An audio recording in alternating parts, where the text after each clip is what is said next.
तो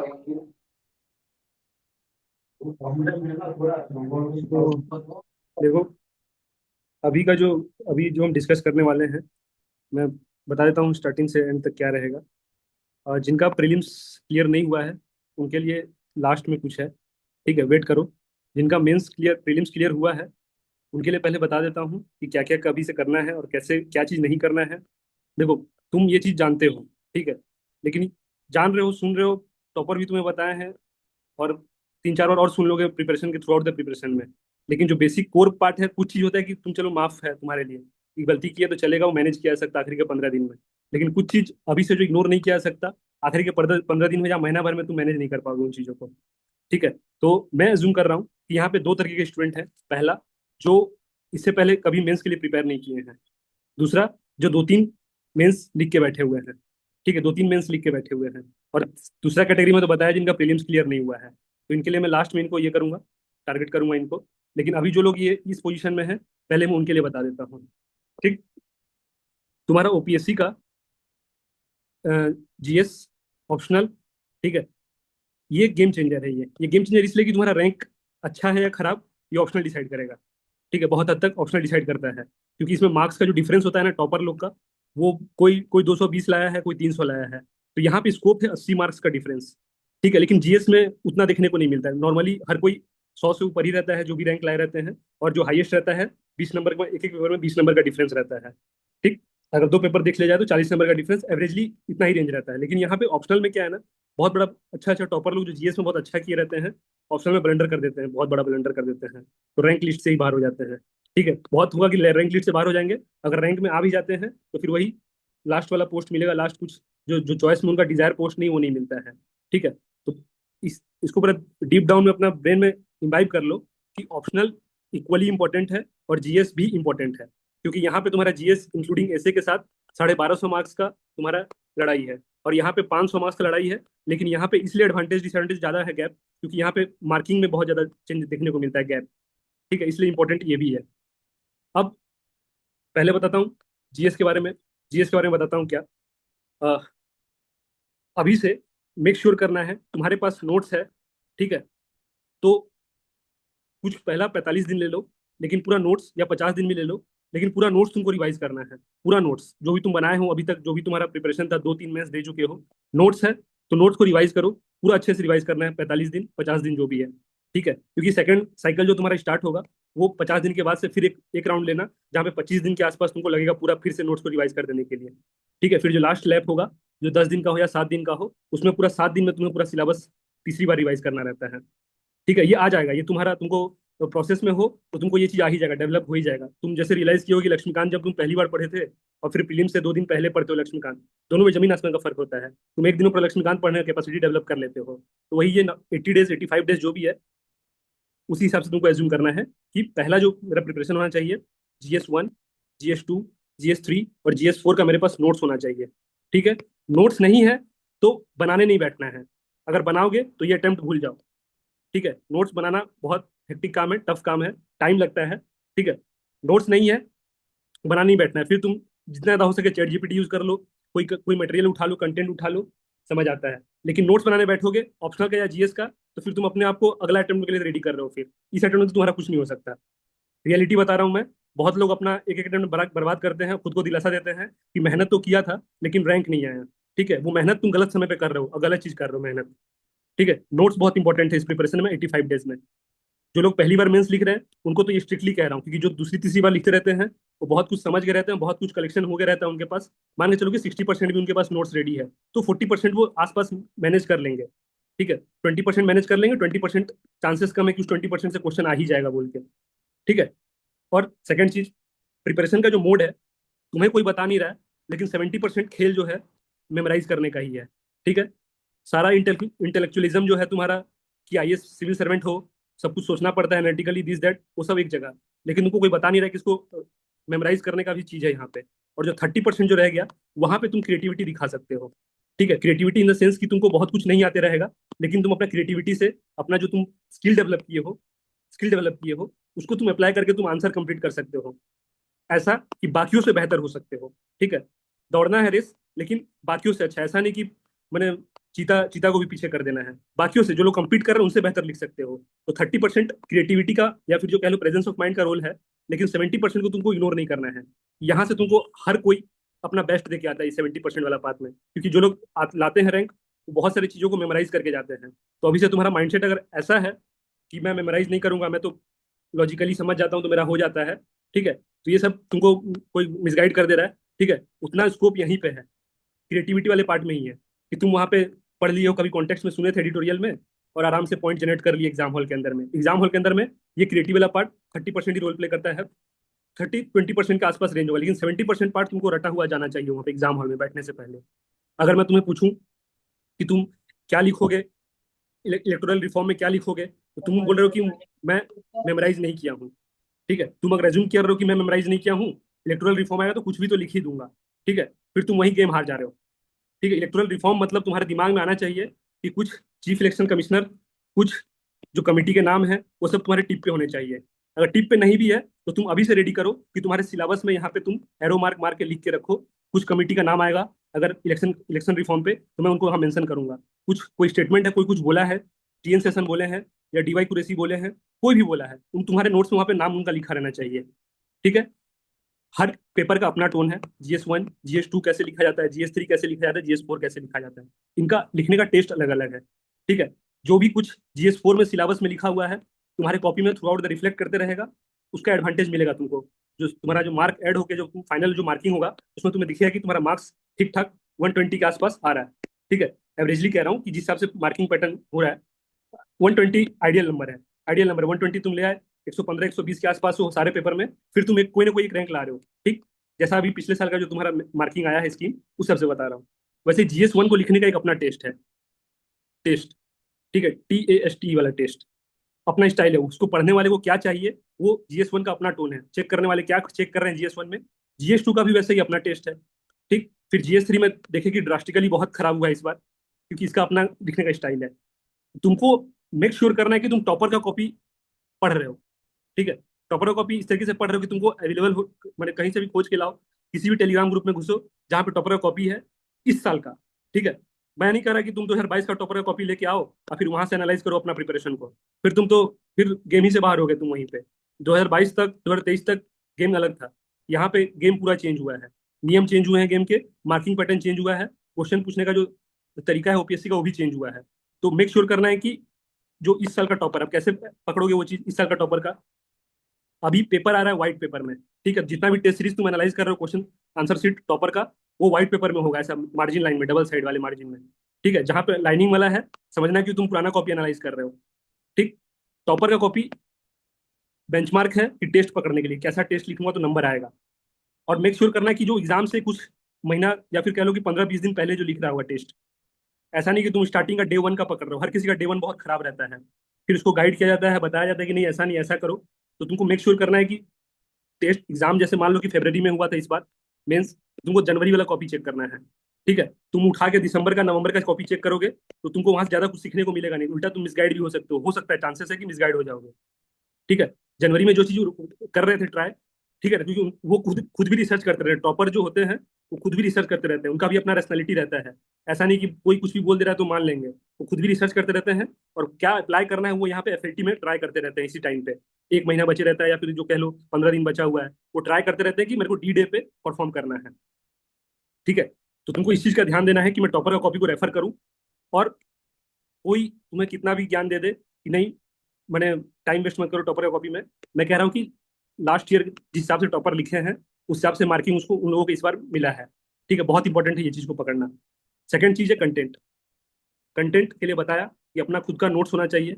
तुम्हारे पास उतना टाइम रहेगा नहीं कि तुम एक बुक उठाओ और स्टार्टिंग से पढ़ना शुरू करो और फिर जाके उसको तुम एग्जाम हॉल में पेपर में टेस्ट में वोमिट करके आओ। ठीक है, लिटरली वोमिट करना रहता है इन द सेंस कि तुमको जो कुछ भी आता है तुम लिखो उसको। अगर तुमको सिलेबस में पूछ लिया है लिटरेचर के बारे में, ठीक है, कल्चर लिटरेचर बुक्स के बारे में पूछा, तुमको उसको पता होना चाहिए उसके बारे में कि क्या तुम पढ़े हो, क्या उसके आसपास का भी चीज तुम्हें पता होना चाहिए। ठीक है, तो तुमको इतना कॉम्प्रिहेंसिव अपना कंटेंट बना के रखना होगा। अब सवाल उठता है कि कैसे करें कंटेंट। मैं कह रहा हूँ कि जो 2-3 मेंस दिए हो, तुम्हें पता है कि तुम्हारा 2-3 मेंस में क्यों नहीं हुआ। ठीक है, जो पहली बार कर रहे हो तुम्हें भी पता है कि तुम्हारे हाथ में कुछ नहीं है अभी, 80 दिन में नया है कुछ एक्सपेरिमेंट करने के लिए। ठीक, एक्सपेरिमेंट करने के लिए कुछ भी नहीं है तुम्हारे पास। तो या तो तुम कोई सॉलिड मटेरियल टॉपर का ही कॉपी उठा लो, नोट्स जाके मांग लो, सीनियर है, कोई भैया है या कोई कोई भी है, बोलो कि भाई तुम जो जिस नोट से तुम पढ़े हो रट के वही नोट्स मुझे दे दो, क्योंकि मुझे अभी मेरे पास 50 दिन सिर्फ रटने के लिए वही नोट्स है और मेरे पास कोई दूसरा चॉइस ही नहीं है। और नहीं तो खुद से भी चाहते हो तो फिर वही चैट जीपीटी यूज करो, लेकिन चैट जीपीटी का भी एक अपना लिमिटेशन है। पहला आंसर ठीक देगा और दूसरा तीसरा आंसर से फिर परेशान करना शुरू कर देगा तुम्हें। ठीक है, तो बता रहा हूँ।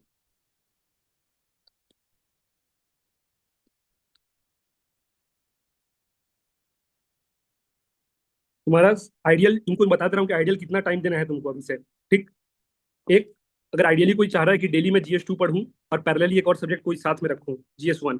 ठीक है, तो ऑडिबल है वॉइस मेरा? वॉइस ऑडिबल है?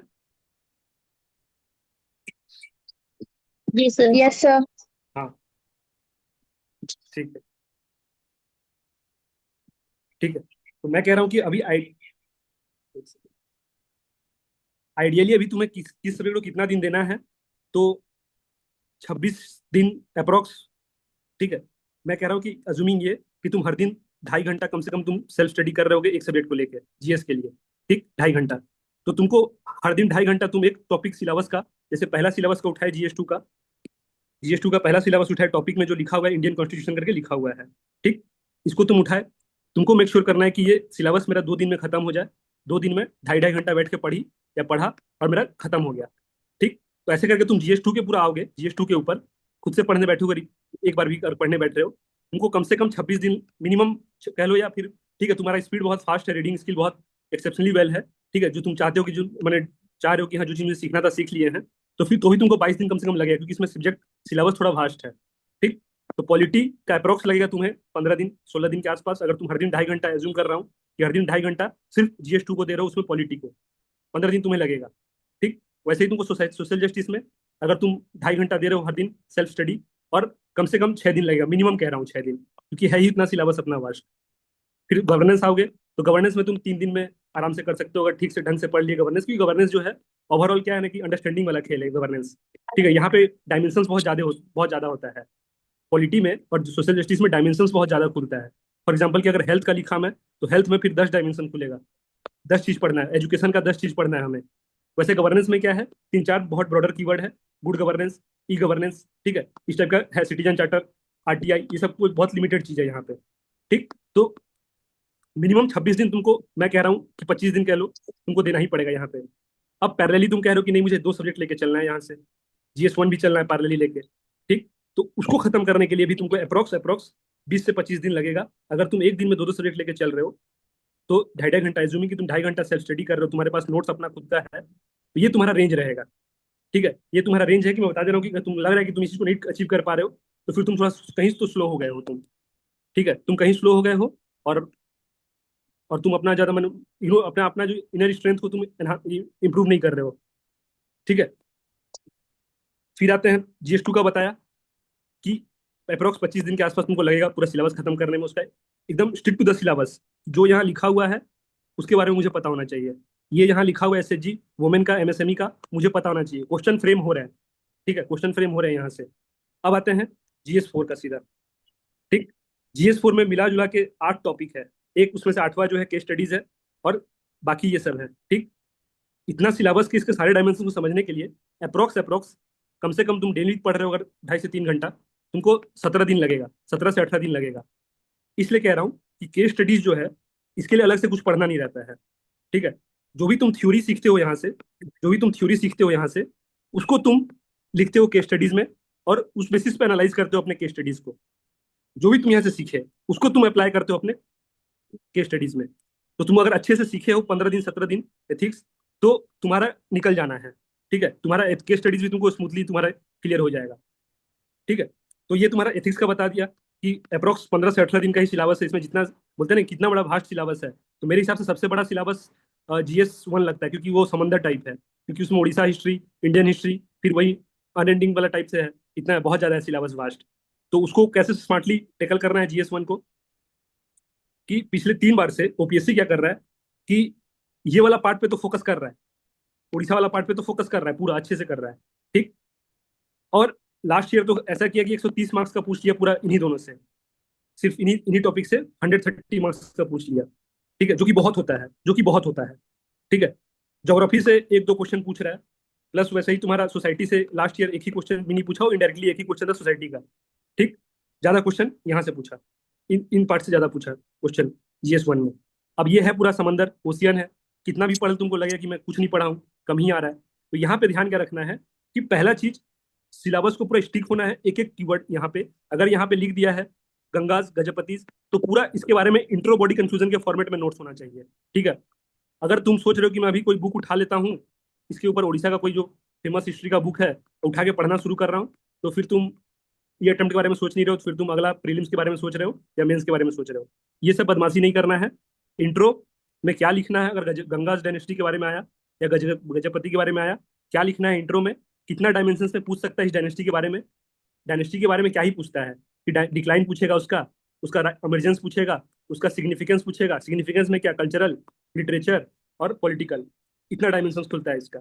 तो सारे तुम्हारे नोट्स में होने चाहिए, बस उतना ही कि तुम 3 पेज लिख पाओ, और एट मैक्स अगर लॉन्ग क्वेश्चन में आ गया तो 4 पेज लिख पाओ। तुमको नोट्स नहीं बनाना है 8 पेज जितना, क्योंकि तुमको लिखना ही है 3 पेज 4 पेज, वो भी क्या 300 वर्ड में। तो हर एक डायमेंशन का टारगेट करना कि हर एक डायमेंशन जो हो अप्रोक्स अप्रोक्स 150 वर्ड तक का डायमेंशन एक खुलता हो।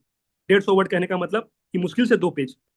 ठीक है, मुश्किल से 2 पेज, 2 पेज जितना तुम्हारे पास हर टॉपिक पे मेन बॉडी में लिखने के लिए, बॉडी में लिखने के लिए 200 पेज होना, 2 पेज का नोट्स होना चाहिए हर कंटेंट पे। ठीक है, हर कंटेंट पे 2 पेज होना चाहिए। ये हो गया तुम्हारा GS1 को डील करना है, क्योंकि GS1 बहुत वास्ट है, बहुत वास्ट है। मतलब GS2 का तो लिमिटेशन है, फिर GS1 का उतना ही वास्ट है GS1। अब GS3 का इशू क्या है कि सिलेबस में तो लिख दिया है कि ये चीज पूछूंगा, और ऐसा नहीं है कि पूछा नहीं है लास्ट ईयर। मैंने माइग्रेशन, माइक्रो इरिगेशन पूछा था यहाँ पे एग्रीकल्चर पार्ट से, क्लियर कट सिलेबस में लिखा था माइक्रो इरिगेशन वगैरह कुछ है यहाँ पे। कहाँ गया इरिगेशन वाला कुछ, एक सेकंड दिखा रहा, इरिगेशन सिस्टम है, और वहां से माइक्रो इरिगेशन पूछा हुआ। ऐसा नहीं कि सिलेबस से पूछ नहीं रहा उठा के। बायोडाइवर्सिटी कंजर्वेशन पूछा, वो पूछ भी लिया, बायोडाइवर्सिटी एक्ट ही पूछ लिया था वो, कुछ अमेंडमेंट हुआ था उसके कॉन्टेक्स्ट में। लेकिन यहाँ पे ट्रैप क्या है कि यहाँ पे स्कोप करंट अफेयर का बहुत ज्यादा है, और ऐसा करंट अफेयर जो कि कीवर्ड बेस्ड है। ठीक है, कीवर्ड बेस्ड है, जैसे कि मान लो डस्ट डिजीज पूछा कि तुम्हारा, स्पेस डेब्रिस पूछा, या फिर तुम्हारा मनी म्यूल पूछा, क्योंकि कीवर्ड था ये। अब जिसको नहीं पता वो नहीं लिख पाएगा इस आंसर को। ठीक है, थोड़ा सा रेफरेंस ले सकता है क्वेश्चन पढ़ के तो आंसर कर लेता वो। लेकिन यहाँ पे इस पेपर का मैंने खासियत ये है कि सिलेबस से, ऐसा नहीं कि सिलेबस से नहीं पूछेगा, पूछता है, लेकिन उसका current orientation orientation last year तो एटलीस्ट देखने को मिला कि करंट ओरिएंटेशन बहुत ज्यादा था। जैसे इकोनॉमी में पूछने के लिए उसके पास बहुत कुछ है। ठीक है, बहुत कुछ है कि इकोनॉमी में बजट पूछ सकता है, रिसोर्स एलोकेशन पूछ सकता है। ठीक है, इकोनॉमी में पूछा क्या वो, स्ट्रेटेजिक ऑयल रिजर्व, इंफ्रास्ट्रक्चर वाला टॉपिक से सिलेबस में है। इकोनॉमी में इंफ्रास्ट्रक्चर तुम्हारा देखो है, एनर्जी में से वो पूछा स्ट्रेटेजिक ऑयल रिजर्व। अब ये पार्ट तुम बोलोगे कि मैं स्टार्टिंग में कहीं नहीं पढ़ा, तो फिर गलत बात हो जाएगा। ठीक है, स्टार्टिंग में जो भी पढ़ा था इंफ्रास्ट्रक्चर, तो एनर्जी एज इंफ्रास्ट्रक्चर पढ़ना रहता है। ठीक है, एनर्जी एज इंफ्रास्ट्रक्चर इंडिया क्या कर रहा है, अपना इलेक्ट्रिकल मोबिलिटी के लिए इंफ्रास्ट्रक्चर कैसा बिल्ड कर रहा है। ठीक है, तो ये तुमको पढ़ना रहता है ये स्टार्टिंग में ही। ठीक, तो तुमको मेक श्योर करना है कि जैसा पेपर का टेस्ट, जैसा पेपर का टोन चेंज हो रहा है, उस हिसाब से एटलीस्ट रेडी रहना है, पिछले 4 साल 3 साल में जो भी चेंजेस किया है। एक और तुमको खास बात बताता हूँ ओपीएससी का, कि ओपीएससी अपना पीवाईक्यूज पे रिलाई नहीं करता है वो। तुमको लगेगा कि मेरा शायद इस बार पीवाईक्यू में ये पूछ लेगा, पूछा है लास्ट ईयर, इस बार ये पूछ लेगा। वो अपना ट्रेंड को फॉलो ही नहीं करता है खुद। मैं एनालाइज किया 3 4 साल का, मुझे नहीं दिखा कोई ट्रेंड, कहीं पे कुछ भी कर रहा है वो। लेकिन ओपीएससी का जो पूछने का स्टाइल होता है, टेस्ट होता है, जो जार्गन होता है, वो मोर और लेस हर साल सेम ही होता है। ओपीआईक्यू को रेफर भी करता है, और उसी उसी टोन में यूपीएससी क्वेश्चन भी पूछता है। लेकिन ओपीएससी का कोई हाथ पांव नहीं है। पिछले साल जैसा पूछा, हो सकता है कि अगले साल पूरा डिफरेंट ही कर दे गेम। ठीक, डिफरेंट ही कर दे। फॉर एग्जाम्पल की एथिक्स का, एथिक्स का पिछले साल जो पूछा, ठीक, छोटा क्वेश्चन का साइज छोटा था, ठीक था। ठीक है, इस बार जो पूछा तुम्हारा 2025 वाला, जो 26 वाला जो था, उसमें क्या पूछा है कि वो क्वेश्चन का लेंथ बड़ा कर दिया। हर चीज में ऊपर में स्टेटमेंट दे रहा है, और नीचे में 2 लाइन खाली पूछ रहा है कि ये करना है तुम्हें, या फिर ये पूछा जा रहा है तुमसे। ठीक, अगर पीवाईक्यू से रेफरेंस लेता तो ठीक है, रेफरेंस लेता तो उस टाइप में पूछता, उस पैटर्न में पूछता। लेकिन वो रेफरेंस ले नहीं रहा है, उसको लग रहा है कि जो भी है क्वेश्चन बनाना है, दे के बना के हटते हैं। ठीक है, तो तुम बेस्ट जो कर सकते हो, सिलेबस को ही अभी आइडियल मान के, जो भी उस टॉपिक से तुम प्रिपेयर कर सकते हो उसको तुमको प्रिपेयर करना है। ठीक, प्रिपेयर करना है। ये हो गया। तुम ये या तो ये खुद से करो, या जाओ टॉपर का पूरा गिड़गिड़ा के मांगो उनको कि नहीं भाई तुम अपना नोट्स मुझे दे दो, अगर जान पहचान है, पूछना है तो पूछो जाके उनसे, ले लो कैसे ये कि, लेकिन खुद से बनाने मत बैठना। अभी 80 दिन में कुछ ज्यादा खास कुछ कर नहीं पाओगे। आखिरी में यही होगा कि सबको लगे कि तुम मेहनत किए हो, लेकिन तुम्हारा हुआ नहीं क्योंकि तुम गलत जगह पे मेहनत कर रहे थे। तो अब आते हैं स्मार्ट वाला पार्ट पे, तुम क्या कर सकते हो। ये 18 डेज का मैं तुमको बताया मैं, ठीक। तुम्हारे पास जिनके पास नोट्स नहीं है, मैं बिल्कुल भी नोट्स नहीं है, तुम लिखना भी नहीं जानते हो, ठीक है, कंटेंट, तुम टेलीग्राम खोलो और सर्च मारो जिस सब्जेक्ट का भी तुमको कंटेंट चाहिए, कोई ना कोई एक ग्रुप में एंटर हो जाओगे, वहां पे तुमको लेके पेज चैप्टर 1 से लेके चैप्टर 9 तक तुमको मिल जाएगा कंटेंट पीडीएफ। लेकिन क्या वो एग्जाम में 3 पेज 4 पेज में कन्वर्ट करने लायक सिखा रहे हैं? तो आंसर है नहीं, ठीक है। वो तुमको कंटेंट दे देंगे, कंटेंट तुम्हारे पास है, कंटेंट हर जगह है, कंटेंट बहुत इजीली अवेलेबल है क्योंकि नॉलेज का डिसेंट्रलाइजेशन हुआ है, ठीक है। लेकिन उसको अप्लाई करने का जो स्किल चाहिए, जो मैं कह रहा हूँ स्किल, ठीक है, स्किल जो 30% जो कह रहा हूँ स्किल, यहाँ पे मैटर फंस रहा है, ठीक है। यहाँ पे मैटर फंस रहा है, इसलिए तुम्हारा हो सकता है कि 3 अटेम्प्ट भी हो गया हो, ठीक। क्योंकि तुम बोले मैं तो मेहनत किया हूँ, मैं तो पढ़ के जा रहा हूँ, मेरा मैटर क्यों फंस रहा है यहाँ पे, फिर मेंस में क्यों फंस जा रहा है? क्योंकि तुम ये स्किल जो चाहिए, अब तुम क्या कर रहे हो कि तुमसे क्वेश्चन पूछ रहा है, एथिक्स में कुछ भी पूछा तुमसे, कि जीएस 2 में कुछ भी पूछा, अब तुम जेनरिक डेफिनेशन बेस्ड स्टार्ट कर रहे हो आंसर। और क्या 15 क्वेश्चन पूछा है तो 15 का 15 आंसर में तुम खाली डेफिनेशन ही लिख रहे हो, क्योंकि तुम आदत बनाए हो इसी चीज का। कोई तुम्हें बोल दिया कि डेफिनेशन बेस्ड लिखना। अब तुम अपने माइंड को ट्रेन ही नहीं किए। इंट्रो भी 4 5 तरीके से लिखा जा सकता है, और लिखते समय ध्यान रखना है कि मैंने मोनोटोनस ना लगे इंट्रोडक्शन। फॉर एग्जाम्पल, मैं ही तुम्हें कॉपी दूं एक चेक करने के लिए, जहाँ पे एक बच्चा क्या कर रहा है कि बार बार खाली बस कोई मैंने डेफिनेशन लिखते जा रहा है हर लाइन में। इंट्रो आया, डेफिनेशन लिखा, इंट्रो आया, डेफिनेशन लिखा। तुम बोलोगे कि तीसरा आंसर पढ़ते पढ़ते तुम्हें रियलाइज हो जाएगा कि इसको मैंने ज्यादा कुछ नहीं पता है, ये बस खाली डेफिनेशन बेस्ड ही इंट्रो लिख रहा है, ठीक। कोई है क्या कर रहा है, खाली बस जो लीडर वगैरह का है उसका कोटेशन से स्टार्ट करता है, पॉलिटिकल पार्टीज, तो लिख देगा कि लास्की जो है पॉलिटिकल पार्टीज के बारे में ये बात किए हैं, कि नेहरू जो है स्पीकर के बारे में ये बात किए हैं। अब 15 का 15 क्वेश्चन में वही ट्राई कर रहा है वो, ठीक है। तो ये मोनोटोनिज्म से बाहर निकलना है, ठीक है। वो चीज बिल्कुल नहीं करना है जो चीज जिस चीज की वजह से तुमको चेक करने वाले को इरिटेशन हो, ठीक। फिर वे फॉरवर्ड का स्कोप है, वहां पे कुछ अच्छा किया जा सकता है बाकियों से। कंक्लूजन का स्कोप है, तो इंट्रो, वे फॉरवर्ड, कंक्लूजन, तुम्हें डायमेंशन पता नहीं क्या पूछेगा, लेकिन तुम्हें ये पता है कि अगर आता है इसी टॉपिक से, इसी सिलेबस से, तो लिखना तो मुझे यही है, यही इंट्रो लिखना है। 2 टाइप का इंट्रो रेडी किए हो, कोई 2 टाइप का, और डायमेंशन तुमको पता है कि पूछेगा तो वो अपने मन से। तुमको मैं दिखा देता आंसर कि जो पिछले साल का टॉपर का कॉपी ग्रुप में डाला हुआ है, टेलीग्राम ग्रुप में, तुम निकालना और वहां से देखना रैंक 3, रैंक 4 उनका कॉपी डाला हुआ है, और भी रैंकर के होंगे, ठीक है। निकाल के देखना, जीएस का ही देखना कह रहा हूँ इसलिए बार बार, कि जीएस का देखना कैसे वो लोग लिख रहे थे, उनका स्पेसिंग देखना कैसे स्पेस मैनेज कर रहे थे। मैंने यहाँ पे गैप है तो यहाँ से स्टार्ट करते हैं इंट्रो, ताकि ये एक वर्ड कम लिखना पड़े, और बहुत स्मार्ट प्ले करते हैं, ठीक है। और स्पेसिंग ऐसा कि उनका पूरा क्लियर कट विजिबल रहता है कि गैप छोड़ रहे हैं वो। कुछ लोग नए नए जो खिलाड़ी होते हैं सब पूरा एकदम क्लोज क्लोज करके लिख देते हैं, एक ही पेज में लगता है कि 100 वर्ड्स यहीं पे लिख दिए हैं, लेकिन जो टॉपर का कॉपी होगा अप्रोक्स 70 से 80 के आसपास रहता है उनका रेंज, ठीक है। तो ये चीज तुमको ध्यान देना, स्पेसिंग वगैरह सीखना रहता है, ये सब स्किल है ये। कब आएगा? जब तुमको क्लास में कोई सिखा रहा है और तुम उसको टेस्ट में जाके अप्लाई कर रहे हो, ठीक है। टेस्ट में जाके अप्लाई किए तो धीरे धीरे ग्रेजुअली क्या होगा, तुम्हारा खुद का कॉपी जो है तुम्हें पढ़ने में मजा आने लगेगा। फिर तुम्हारे अंदर मोटिवेशन आएगा कि मैं किसी और को भी दूं पढ़ने के लिए।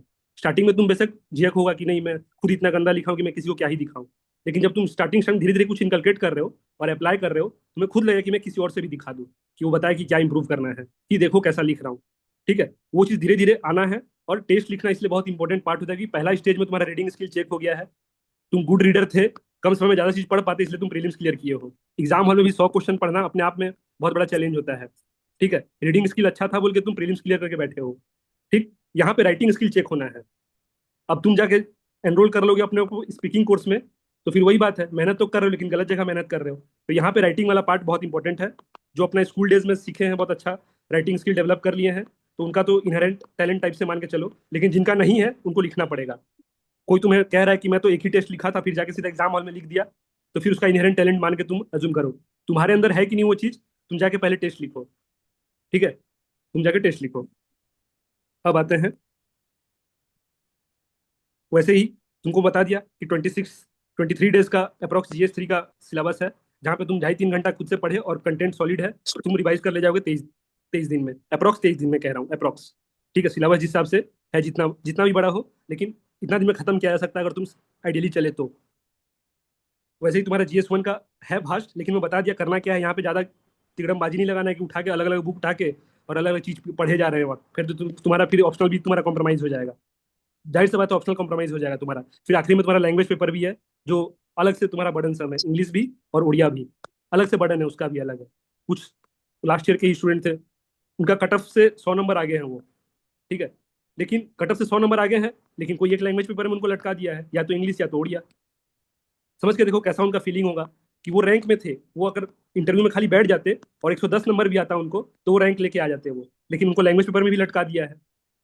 तो जिनका वीक है, मैं कह रहा हूँ कि कम से कम 30 मिनट्स पर डे अभी से भी दिए ना, तुम्हारा बहुत स्मूथली तुम्हारा क्या है, आखिरी तक कोई टेंशन नहीं रहेगा। और ये आखिरी में जो टेंशन होता है ना, ये बहुत खतरनाक टेंशन होता है लैंग्वेज का।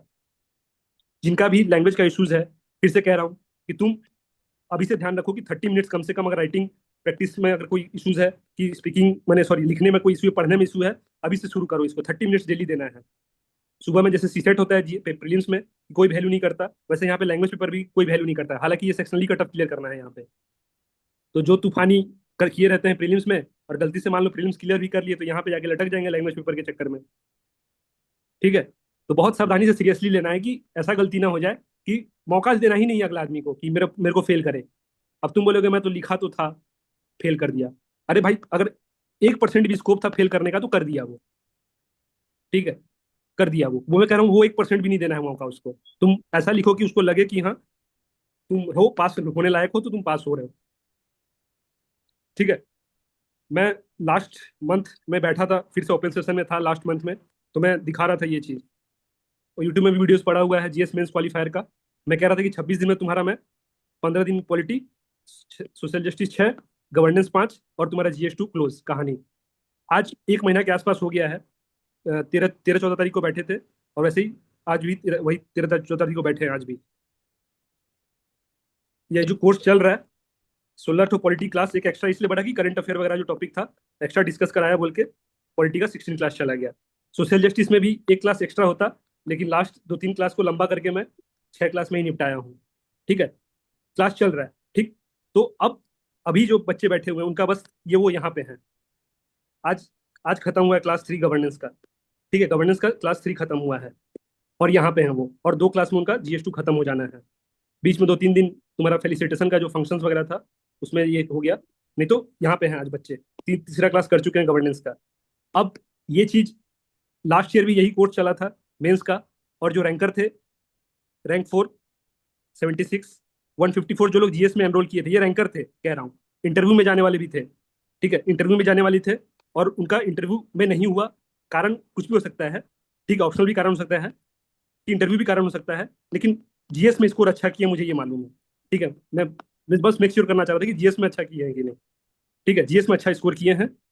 क्योंकि जो स्किल चाहिए वो उनके पास, नॉलेज तो था ही, क्योंकि वो नॉलेज देखो हर किसी के पास सेचुरेटेड नॉलेज है। तुम 1.5 साल पढ़े हो, तुम पुराने खिलाड़ी से बिल्कुल मत डरना नॉलेज के मामले में। तुम भी सेम चीज पढ़ के बैठे हो जो चीज वो पढ़ा है, बस उसके पास एक्सपीरियंस है, और जिसकी वजह से वो एक स्किल डेवलप कर लिया है एक्सपीरियंस से। और वही एक्सपीरियंस तुमको ये 90 दिन में डेवलप कर लेना है, ताकि जब तुम आंसर लिखने जाओ तो तुम्हारे पास वो फियर साइकोसिस नहीं रहे कि मैं पुराने खिलाड़ी के साथ लड़ाई लड़ रहा हूँ। लास्ट ईयर यही कोर्स था, उसका कोर्स का नाम था GS कोर्स ओनली। 82 वीडियोस वही कोर्स के पार्ट हैं जो मैं बोला था कि 90 क्लासेस करूंगा, ठीक। लेकिन उसमें इस बार तो 90 इसलिए इस बार भी 90 इसलिए लिखा हूँ कि मैं अज्यूम कर रहा हूँ कि GS3 में करंट अफेयर में एनवायरमेंट वाले पार्ट में करंट अफेयर वगैरह ऐड होना है, ठीक। प्लस तुम्हारा एसे का 4 क्लास होना था, और 2 या 3 क्लास हुआ था, ठीक है, 2 या 3 क्लास होता है, इसकी वजह से वो कुछ 8 क्लास कम हो रहा है, ठीक है। हिस्ट्री वाला पार्ट में नोट्स दिया गया था लास्ट क्लास में, एग्जाम का डेट बहुत क्लोज आ गया था, गैप भी कम था, तो उसकी वजह से वो डिलीवर नहीं हो पाया। 8 क्लास का इशूज था, जिसमें से बता दिया कि कंटेंट वगैरह को कंप्रेस किया, 2 2 घंटे का क्लास लेके भी खत्म किया गया था, लेकिन 82 क्लास में खत्म किया गया था। इस बार अप्रोक्स 90 क्लास टाइम अभी से 80 दिन बचा है, जिसमें से 20 क्लासेस तो खत्म हो गए हैं, ठीक है, 20 क्लासेस सॉरी 23 क्लासेस खत्म हो गए हैं, 23 क्लासेस हो गए हैं। तुम में से जिस किसी के पास भी नोट्स नहीं है, ठीक है, मैं गारंटी दे रहा हूँ, तुम तुम करो, और तुम करो, और 5 दिन 6 दिन तुम्हें नहीं समझ आएगा, ठीक है। मैं यूट्यूब में वीडियो पड़े हुए हैं, तो मैं तुमको ग्रुप में तो ऐड नहीं कर सकता क्योंकि क्लासेस बहुत ज़्यादा हो चुके हैं, PDF वगैरह सारे मैंने आ चुके हैं, तो मैं तुम्हें तो सिर्फ ये बस दिखाने के लिए तो मैं ग्रुप में ऐड नहीं कर सकता। हाँ, लेकिन मैं क्या दे रहा हूँ उसका यूट्यूब में वीडियोस पड़ा हुआ है, और आज एक और डाल दूंगा वीडियोस कि क्या डिलीवर कर रहे हैं, ठीक है, एक और वीडियो डाल दूंगा आज, तुम देख लेना। नोट्स नहीं है तो तुम कहीं से भी अवेलेबल करो, या तो तुम मेरे से ले लो, या फिर तुम कोई टॉपर से जाके मांग लो, या फिर तुम खुद कहीं से अरेंज कर लो एक बना बनाया नोट्स टेलीग्राम से। लेकिन बिना नोट्स का तुम, प्लीज कह रहा हूँ कि मेंस में मत बैठना। ठीक है, बिना नोट्स का तुम करोगे अभी बुक्स लेके पढ़ना शुरू करोगे, डिकोड करना शुरू करोगे, गेम से बाहर हो जाओगे, गेम में हो ही नहीं। लेकिन तुम मुझसे पूछोगे क्या 90 डेज में मैं खत्म कर सकता हूँ, तो मैं बोलूंगा कि बिल्कुल कर सकते हो, क्योंकि इस फॉर्मेट में दिया ही जा रहा है।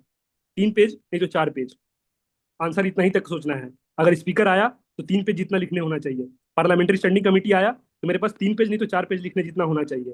वो भी क्या, एकदम सबसे अच्छा इंट्रो, फिर कंक्लूजन, और वे फॉरवर्ड में तो सीखना है वे फॉरवर्ड कैसे लिखा जाता है, बोल बच्चा ने वो। ठीक है, यहाँ तक मैं तुमको यहाँ तक बता दिया। अब जिनको मेंस के लिए जानना था, कुछ डाउट है तो पूछो, उसके बाद जिनका प्रीलिम्स नहीं हुआ उनके लिए मैं बताऊंगा।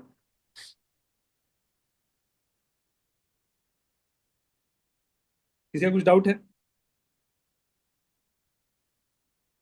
सर, मुझे हम्म पूछना था सर। हम्म अभी हम लोग जैसे कि लेट हम लोग ज्वाइन किए हैं ग्रुप में, हम्म हम्म तो अभी अभी तो ऑलरेडी बहुत सारे क्लासेस हो चुके हैं। तो 23, और अभी तो अप्रोक्स 23। हाँ, 22 22। 22 क्लासेस हो चुके हैं, और अभी हम्म। टेस्ट भी मतलब 17 से शुरू हो जाएगा।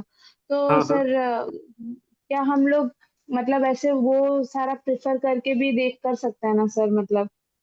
देखो, मतलब मैं मैं बोल फिर रही कह रहा हूँ थी। कि मैं तुम्हें यहाँ पे गाइड करने के लिए बैठा हूँ, बेस्ट जो तुम्हारे पॉसिबल हो सकता है तुम्हारे लिए। ठीक है, पॉसिबल का बात कह रहा हूँ मैं। तुम एफर्ट डालो और मैं तुम्हें बता रहा हूँ कि कैसे डिलीवर करना है। क्योंकि जो कि तुम 1 महीना बाद तुम्हें रियलाइज हुआ कि तुम्हारा प्रीलिम्स क्लियर हो रहा है। ठीक है, तुम थोड़ा सा लेट हुई, लेकिन तुम मुझसे पूछ रही हो सवाल कि क्या ये पॉसिबल है, मैं कह रहा हूँ कि बिल्कुल पॉसिबल है। 80 85 80 डेज बिल्कुल पॉसिबल है। शर्त यही है कि बाकी लोग अभी जो लोग कर रहे थे वो लोग 10 10 घंटा पढ़ेंगे, क्योंकि तुम 2 घंटा मेकअप करना है ना तुम्हें पूरा थ्रू आउट द ये, 2 घंटा एक्स्ट्रा एफर्ट डालना पड़ेगा। ठीक है, हाँ सर। और जो कुछ भी डिस्ट्रक्शन जो भी कुछ था तुम्हारा घर में प्रॉब्लम, मैरिज फंक्शन जो भी आगे आने वाला है, उन सबसे थोड़ा सा अभी अवॉइड करना, और पूरा सेल्फिश हो जाओ। ठीक है, सेल्फिश मतलब कि सेल्फ इंटरेस्टेड वाला सेल्फिश, कि सबका भला हो। तुम्हारा अगर हो जाएगा रैंक तो फिर जो लोग तुम्हें इनवाइट किए थे तुम नहीं गए, वो भी तुम्हें इनवाइट करेंगे फिर से। ठीक है, तो वैसा वाला सेल्फिश कि तुम जान रहे हो कि मेरा भला होने से सबका भला होना है, तो वैसा वाला सेल्फिश बनने के लिए कह रहा हूँ। ठीक है, रूममेट से मत लड़ लेना इस चक्कर में। मैंने कि तुम्हारा भला से सबका भला हो। ठीक है, वो कह अच्छा। रहा हूँ। तो हाँ हो सर। जाएगा, पूरा पॉसिबल है, क्योंकि उस तरीके से डिलीवर कर रहे हैं। मैं जब कह रहा हूँ कि भूमाकराज आया तुम्हारा कि गजपति आया, तुम्हारे पास अगर नोट्स में अवेलेबल कोई एक्सट्रैक्ट करके रखा हुआ है, तुम्हारे लिए कोई मेहनत करके बैठा हुआ है, तो तुम उसको क्यों नहीं डिलीवर करोगे? अगर अगर तुम पहले से 1 साल 6 महीना पहले से तुम अगर नोट्स बना लिए रहते या कर लिए रहते, तो फिर तुमको मैंने कोई जरूरत नहीं, तुम आराम से करते। मैं तो खुद, जो भी मेरे को मैंने कॉल आता है कि मुझसे पूछता है कि क्या मैं इस चीज को क्यों एनरोल करूं, मैं पहला चीज यही पूछता हूँ कि नोट्स है कि नहीं। नोट्स है और तुमको लग रहा है भरोसा है अपने नोट्स पे, तो तुम भाई बिल्कुल ये मत करो। हाँ ठीक है, नोट्स है लेकिन फिर स्किल नहीं है कि कैसे अप्लाई करना है। क्योंकि लास्ट ईयर जो रैंक 154 था, उनके पास नोट्स था, उनके पास नॉलेज था। ठीक है, लेकिन उसको उनको अप्लाई करने नहीं आ रहा था। उनको जीएस में 80 मार्क्स आ रहे थे लगभग, एवरेजली उनको 85 80 मार्क्स आ रहे थे उनको, एवरेजली। जहाँ पे सबको 130 तक 140 तक ला रहे थे, उनको एवरेजली 80 मार्क्स आ रहे थे। इस बार तो जीएस में कम किया है, तो उनका एवरेजली हर पेपर में मैंने 100 से प्लस ही है, हर पेपर में, इंक्लूडिंग GS 3 और GS 4। ठीक है, तो मैं वो कह रहा हूँ कि ओके। कंटेंट नहीं भी है, लेकिन उसको तुम नॉलेज को अप्लाई नहीं कर पा रहे हो, तो फिर इतना मेहनत करने का क्या क्या फायदा?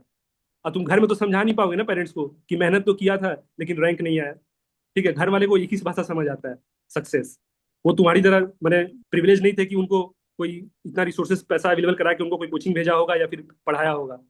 ठीक है, लेकिन वो समझेंगे तुम्हारा यही भाषा कि तुम्हारा रैंक आया कि नहीं। अल्टीमेटली मैटर करता है कि तुम प्रीलिम्स निकाल लिए, एक बार लिस्ट में नाम आया, ये बस मोटिवेशन जितना ही काम करेगा। मेंस निकाल लिए, इंटरव्यू के लिए कॉल आया, घर में मोटिवेशन जैसा काम करेगा। लेकिन रैंक लिस्ट में आ गया नाम, मतलब तुम्हारा हो गया निर्वाणा प्राप्त। अब इसके बाद तुमको डेथ साइकिल में वापस फिर एंटर नहीं करना। हाँ, अगर डिजायरेबल रैंक नहीं आया तो फिर से तुम जीवन मरण चक्र में एंटर करोगे, फिर से दोगे अटेम्प्ट, फिर से दोगे प्रीलिम्स, फिर से बोलोगे कि नहीं अब तो ओएसी चाहिए। ठीक है, तो ये प्रोसेस ही वैसा है कि मोटिवेशन देगा तुमको 2 स्टेज पे। एक में तुम्हें मिलेगा मोटिवेशन, और दूसरे में फैमिली वाले को भरोसा हो जाए कि नहीं तुम बेटा कुछ कर सकता है। इंटरव्यू का कॉल आ गया मतलब अगला अटेम्प्ट में तो एनलाइटेंड हो ही जाएगा। ठीक है, लेकिन वही है कि अगर तुमको कोई एक पेपर बर्बाद कर रहा है, या कोई जीएस का कोई एक क्वेश्चन बर्बाद कर रहा है, तो उसके लिए तुमको सावधानी रखना पड़ेगा बहुत, है ना? हाँ सर। बताओ अब सर किसका आपका मेंस कौन नोट सा में है? आपका हम्म बोलो। आपका नोट ऑलरेडी सर बहुत मतलब कंसाइज वे में बहुत अच्छा है सर। उसमें हाँ सिर्फ हम लोग अगर टेस्ट देंगे तो उसमें सिर्फ थोड़ा, जैसे कि यूपीएससी का डिमांड है थोड़ा मतलब ऐसे, यूपीएससी का जैसे जैसे वन लाइनर जैसे मतलब सिर्फ कीवर्ड्स जैसे नहीं, लिख रहे हैं। तुम अभी कितना क्लास किए हो? सर कितना क्लास किए? मैं तो आज मैं कल ही ज्वाइन हुई सर। अच्छा ठीक है, तुमने क्लास नहीं की हो, मैं बार बार वही चीज कह रहा हूँ कि वहां नहीं पे नहीं, जो मैं कंटेंट दिया दो हुआ। दो तीन। हाँ हाँ। हाँ, मैं तुम पूरा क्लास करो तुम, मैं उसमें यही चीज कह रहा हूँ, जो भी अगर कोई क्लास कर रहा है या कर चुका है, कोई अगर है यहाँ पे तो बताओ कि क्लास में क्या कह रहा हूँ। मैं उनको वही स्किल सिखा रहा हूँ कि ओपीएससी में क्या नहीं करना है। यूपीएससी वाले मेंस इंटरव्यू दे के बैठे, उनका मेंस क्लियर नहीं हो रहा है, मैं बता दे रहा हूँ तुम्हें रियलिटी। ठीक है, यूपीएससी में मेंस क्लियर बैठे हैं, इंटरव्यू दिए हैं, उनका मेंस क्लियर नहीं होता है इधर आके। क्यों? क्योंकि उनका लिखने का पैटर्न ही अलग है। एक लाइन एक एग्जाम्पल, बात नहीं बनेगा। तुम्हारा एजम्पशन यही है कि तुमको लग रहा है कि पढ़ने वाला रैशनल है। ठीक है, लेकिन तुमको मैं बता दे रहा हूँ कि जीएस 1 का कॉपी कोई चेक कर रहा होगा, तुम्हारा सोसाइटी का फैकल्टी, उसको ज्योग्राफी के बारे में क्या पता कि जीएस 2 का कॉपी चेक कर रहा है तुम्हारा पूरा पीएसआर वाला। ठीक है, उसको सोशल जस्टिस के बारे में क्या पता, अनलेस कि तुम इसको एक्सप्लेन करके बताओ 2 लाइन में या 3 लाइन में। तो यहाँ पे ये चीज है। यूपीएससी में क्या होता है कि यूपीएससी में तुम्हारा अलग अलग मैंने क्वेश्चन, कुछ 4 क्वेश्चन टॉप, पहला 4 क्वेश्चन इकोनॉमी से रहेंगे, 2 क्वेश्चन, 1 नंबर 2 नंबर, फिर वैसे 11 12 इकोनॉमी से रहेंगे। तो वहां पे फैकल्टी असाइन रहता है कि इकोनॉमी वाला क्वेश्चन एक फैकल्टी जाएगा, 1 number 2 number, 11 number 12 number check करके आएगा। लेकिन यहाँ पे क्या है, एक बार कॉपी दे दो और ए से लेके 15 तक सारे ओपीएससी वाला कोई एक फैकल्टी चेक करके रख देगा साइड में। तो तुमको उसको जस्टिफाई करना है कि मैं जो लिख रहा हूँ उसको समझ आए। ओपीएससी में तुम अगर यूपीएससी टाइप आंसर लिखोगे, अज्यूमिंग कि तुम्हारा जो चेक करने वाला रैशनल है, तुम वहीं पे गेम हार जाओगे। तुमको मानना है कि उसको समझाना है, मेरे को एक एक पॉइंट को हो सकता है 2 लाइन 2.5 लाइन लिख के समझाऊं, और प्लस एग्जांपल भी दे दूं कि ये लो भाई समझो, अगर इतना से भी समझ नहीं आया तो। वो मैं तुमको क्लास में बार बार हर टॉपिक पर पढ़ाऊंगा। ठीक है, वहां पे मैं बार बार वही चीज बताऊंगा। ठीक है, और वही तुम सर, उसको आपका टेस्ट। जो भी पॉइंट्स है उसको थोड़ा मतलब हम लोग थोड़ा एक्सप्लेन करके तो वैसे भी तो मतलब कर देंगे तो हो जाएगा ना सर। उसी को तो लैंग्वेज बोलते हैं ना, कि लैंग्वेज में लिखना है ये। लैंग्वेज का हाँ लिखने का वही स्टाइल सर। सबका अलग होता है। ठीक है, मैं वो जो नोट्स बनाया हूँ वो तुम्हें खुद तुम्हारा रिवाइज हो जाए बोल के तुमको तुम्हारे हिसाब से नोट्स बनाया हूँ। मैं अलग से बुक लाके ऐसे स्लाइड टाइप में पढ़ा देता मैं। ठीक है, लेकिन उसमें से कंसाइज किया कि कोई 2 4 चीज जो तुम्हारे नोट्स में कीवर्ड होने चाहिए। ठीक है, कीवर्ड खाली नहीं लिखा हूँ, पूरा सेंटेंस को मैंने ऐसा किया हूँ कि सेंटेंस लाया और बताया, जहां पे जरूरत हुआ कि हाँ तुमको बार बार एक टॉपिक खत्म होगा एक ही चीज बोलूंगा कि भाई तुम देख रहे हो मैंने यहाँ पे थोड़ा छोटा लिख दिया हूँ, इसका मतलब ये मत समझ लेना कि ये यही लिख के आ जाना है। तुमको लैंग्वेज अपना लाना ही पड़ेगा, लिखने का लैंग्वेज होना चाहिए। कि तुमको अब मैं ग्रामर थोड़ी सिखाऊंगा कि तुम सेंटेंस वाज लगा के हैज लगा के कंप्लीट करना। समझ गए ना? अच्छा।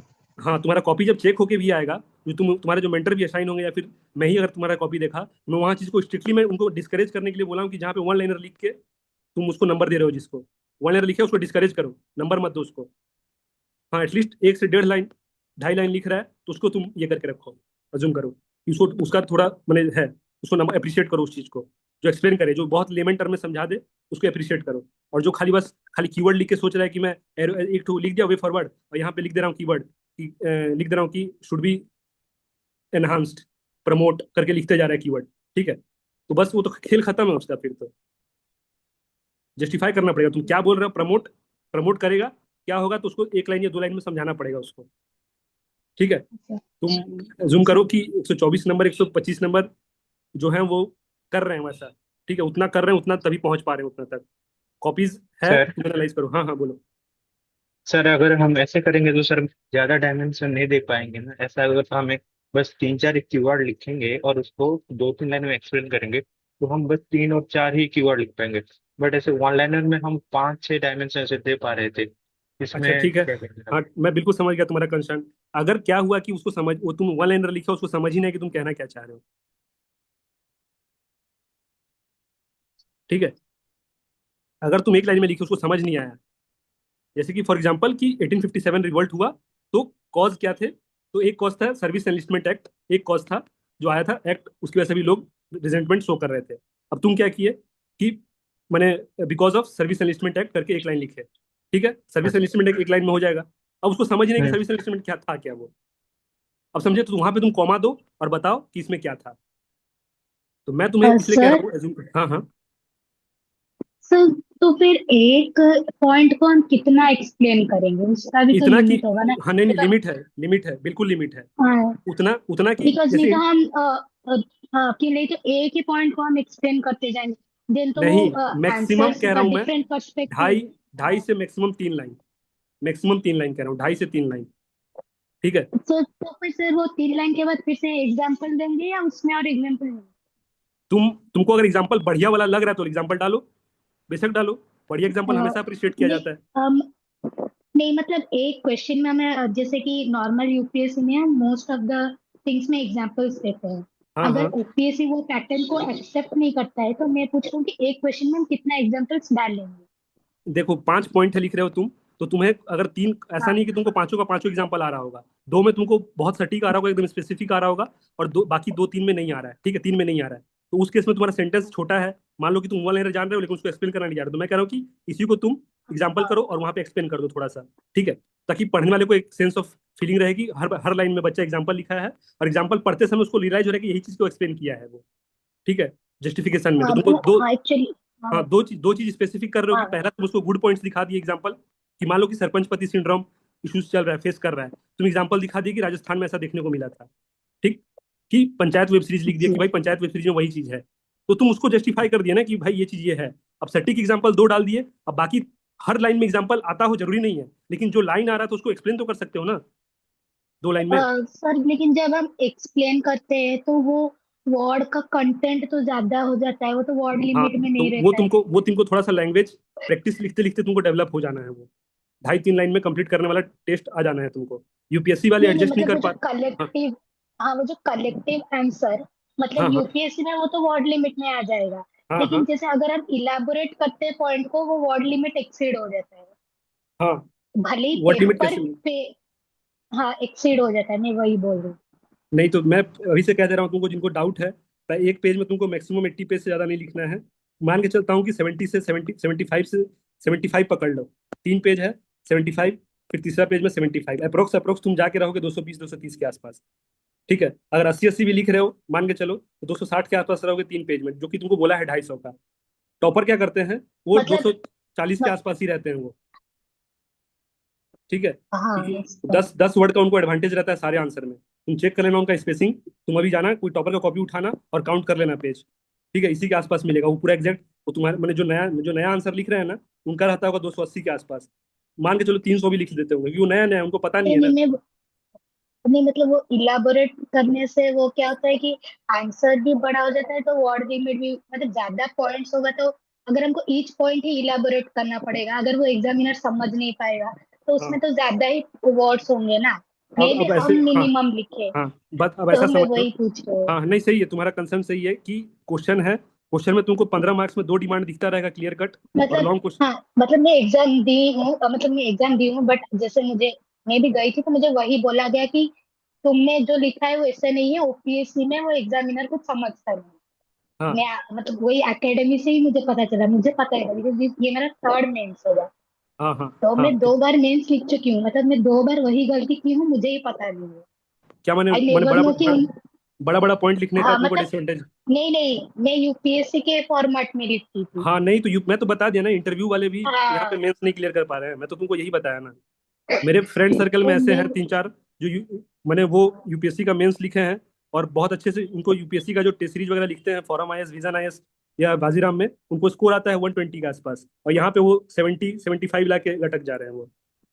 समझ गए, ऐसा बात नहीं कि नॉलेज नहीं हाँ है उनके में, लेकिन वो उनका टेस्ट का प्रेजेंट नहीं कर रहा। हाँ अब जिनको पनीर, कढ़ाई पनीर खाना पसंद, उनको तुम पनीर चिली खिलाओगे तो कहाँ से खाएंगे वो।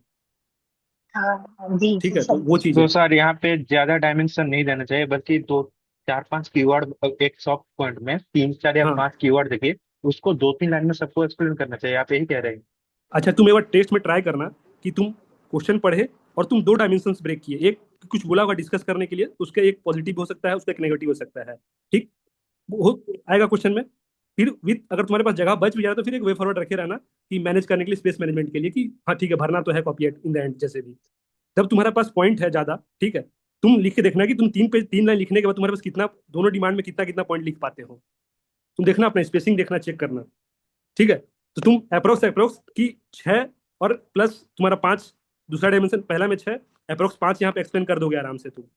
11 हो गया, और इंट्रो भी है, कंक्लूजन भी है, वे फॉरवर्ड भी है, क्यों नहीं नंबर देगा तुमको? अब तुमको कोई सिखा दिया कि नहीं इसलिए 15 सर पॉइंट लिख के आऊंगा, हाँ हाँ। सर आप एक टॉपर कॉपी को उठा के दिखा सकते हैं टू बी मोर इलस्ट्रेटिव, मतलब टॉपर्स ने कैसे लिखा है हाँ हाँ वर्सेस क्या नहीं करना चाहिए, डूज एंड हम don'ts, so it will be नहीं नहीं, बहुत बहुत मोर। अच्छी बात बताई तुमने। वो मैं अलग दिन किसी एक दिन कर दूंगा मैं, ठीक है। टॉपर का कॉपी जो लिखे हैं मैं उसी को मैं तुमको एनालाइज हाँ। करके दिखा दूंगा मैं, ठीक है। अभी ओके। मैंने हफ्ते भर के अंदर करूंगा मैं, ठीक है। ओके। हाँ, बहुत बहुत सही बात बताई तुम कि उसको वो चीज़ करना जरूरी है। मैं इसलिए कह रहा हूँ कि टॉपर का कॉपी पढ़ो, तुमको खुद रियलाइज होगा कि क्या कर रहे हैं वो, ठीक है। मैं भी बता दूंगा वैसे एनालाइज करके, ठीक है। और किसी का कुछ सर डाउट?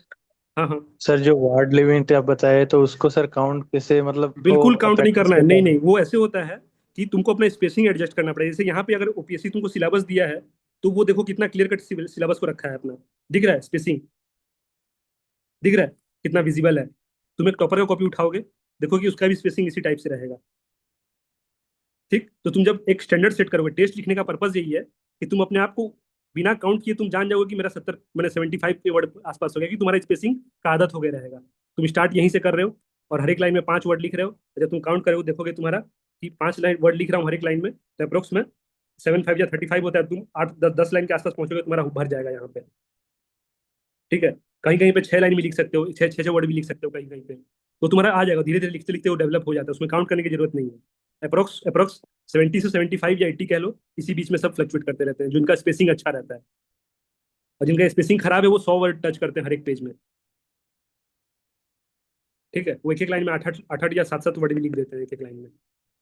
तो थोड़ा विजिबिलिटी भी हाई रखना है। तुम रैंक बता देता हूँ मैं, रैंक 12 का कॉपी देखना, डाला हुआ है ग्रुप में भी, नहीं डाला है तो मैं अभी मैं चेक करके मैं बोल देता हूँ, डाल देंगे।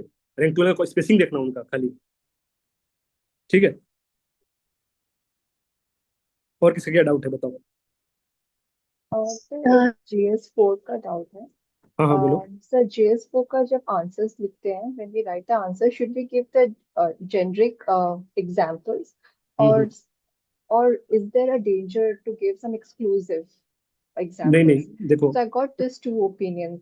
Give hmm hmm, generic examples like all the IAS officers, and another one was if you give very exclusive examples, the examiner would not know and would not reward you marks. So I'm in बिल्कुल। dilemma. अब So इसको how? अब इसको rationally देख लो। एक answer लिखे 3 page का, क्या पॉसिबल है तुम्हारे द्वारा कि तुम पूरा 15 मार्क्स का आंसर लिखे और तुम बहुत स्पेसिफिक एग्जाम्पल दे दिए एग्जाम हॉल कंडीशन में? क्या पॉसिबल है तुम्हारे से कि तुम हर लाइन लिखे जहाँ पे बहुत स्पेसिफिक एग्जाम्पल लिखे हो? पॉसिबल नहीं है वो। Specifics to GS4. हाँ GS4 जीएस में फोर तो हाँ जीएस 4 का ही कह रहा हूँ। जैसे अब आईएएस हम्म, ऑफिसर के बारे में जो भी पढ़ रहे हैं सब आईएएस, हम्म, अगर एडमिनिस्ट्रेटर के एस्पेक्ट में पूछा तो तुम आईएएस ऑफिसर को कोट करोगे, कोई अच्छा हम्म, एडमिनिस्ट्रेटर है उसके बारे में कोट करोगे, कोई लीडर्स के बारे right, में पूछा तो लीडर को कोट करोगे। ये तो right, बहुत बेसिक चीज सब करके जा रहे हैं, ठीक है। तो तुमको कह रहा हूँ कि right. अच्छा अगर एकदम मैंने आई ओपनिंग टाइप में कि लगे कि पढ़ते बन जा जाए किसी को, तो उसके लिए बस मसाला बस एक ही दो काफी है। पूरा भर देने से Okay, रिस्क क्यों लेना पूरा भर के, ठीक okay, है। okay. और वो तुम भर भी नहीं पाओगे। तुम 15 मार्क्स का क्वेश्चन है, तुम पूरा 15 का 15 सटीक एग्जाम्पल या फिर कह लो कि 11 के 11 सटीक एग्जाम्पल भी नहीं दे पाओगे। तुमसे 3 अच्छा एग्जाम्पल आता होगा और 5 6 जेनरिक ही तुम लिख पाओगे वहां पे, ठीक है। तो ये है टोन, ये रैशनलिटी पे बात करो, ये कि मैंने एकदम रैशनली क्या होगा एग्जाम हॉल कंडीशन में कि तुम 3 पॉइंट, तुमको पढ़े हो टॉपिक, तुमको पता है एटीट्यूड क्या है, तुमको पता है कि एप्टीट्यूड में क्या क्या लिखना है, कीवर्ड वगैरह तुमको बहुत पता है। लेकिन एग्जैक्टली मतलब ऐसा कहना है कि मैं एकदम धुरंधर टाइप में पूरा एकदम बहुत अच्छा एग्जाम्पल सबका सब लिख दूंगा, एग्जाम हॉल में एक्चुअली पॉसिबल नहीं है।